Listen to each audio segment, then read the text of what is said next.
ప్రభుత్వం మీద జరిగినటువంటి పరిస్థితి ఏకంగా కొన్ని వీడియోలు జాతీయ స్థాయిలో కూడా సర్క్యులేట్ అయ్యాయి. అందరూ కూడా పర్యావరణ వేత్తలు అంటూ ముందుకొచ్చి ప్రభుత్వం మీద దుమ్మెత్తి పోసినటువంటి పరిస్థితి, కొంతమంది అయితే శాపనార్థాలు కూడా పెట్టినటువంటి సిచ్యువేషన్ ఏంటి. ఇప్పుడు ఒక్కొక్కరుగా కొన్ని ఫోటోలు వీడియోలు డిలీట్ చేస్తున్నట్టు సిచ్యువేషన్ తెలుస్తుంది. ఏం చెప్తారు ఈ వ్యవహారానికి సంబంధించి? ఇదంతా అబద్ధ కల్పనండి. ఈరోజు సుప్రీంకోర్టు ఇచ్చినటువంటి డిసిషన్ ని మేము ఇంప్లిమెంట్ చేసినాం.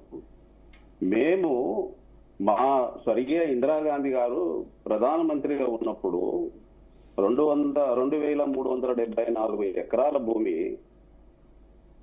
మరి హైదరాబాద్ సెంట్రల్ యూనివర్సిటీకి ఇచ్చిన విషయం వాస్తవం కదా.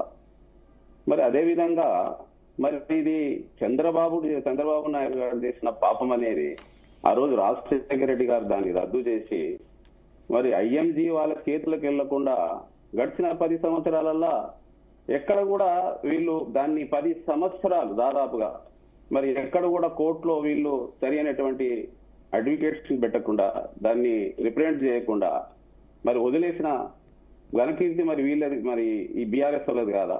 మరి ఈ రోజు మరి రేవంత్ రెడ్డి గారు వచ్చిన తర్వాత ఈ 400 ఎకరాల అన్యాకాంతం అయిపోతుంది కాబట్టి దాన్ని గట్టిగా ఫైట్ చేసి మరి ఈ రోజు సుప్రీంకోర్టుని తీసుకొచ్చిన దాన్ని అప్రిషియేట్ చేయాలి.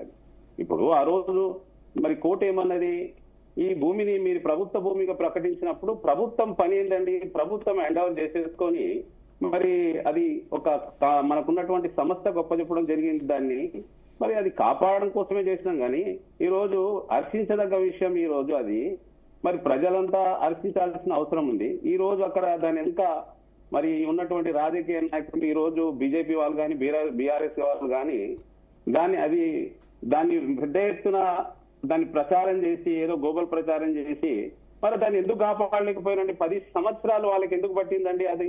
మరి మా ప్రభుత్వం వచ్చిన తర్వాతనే ఆ రోజు రాజశేఖర రెడ్డి గారు ఆ విషయంలో పనిచేసిండ్రు, మరి ఈ రోజు రేవంత్ రెడ్డి గారు కూడా ఆ విషయం పనిచేసిండ్రు.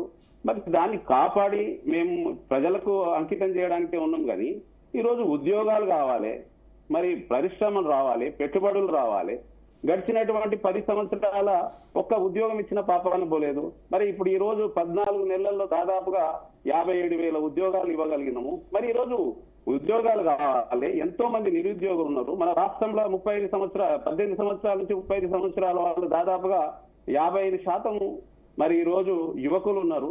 వారికి ఉద్యోగాలు కావాలంటే మరి పెట్టుబడులు రావాలి, కంపెనీస్ రావాలి, మరి చేయాలంటే ఆ విధంగా ఉండాలి కదా.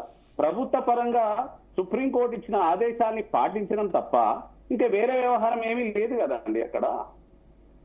రైట్.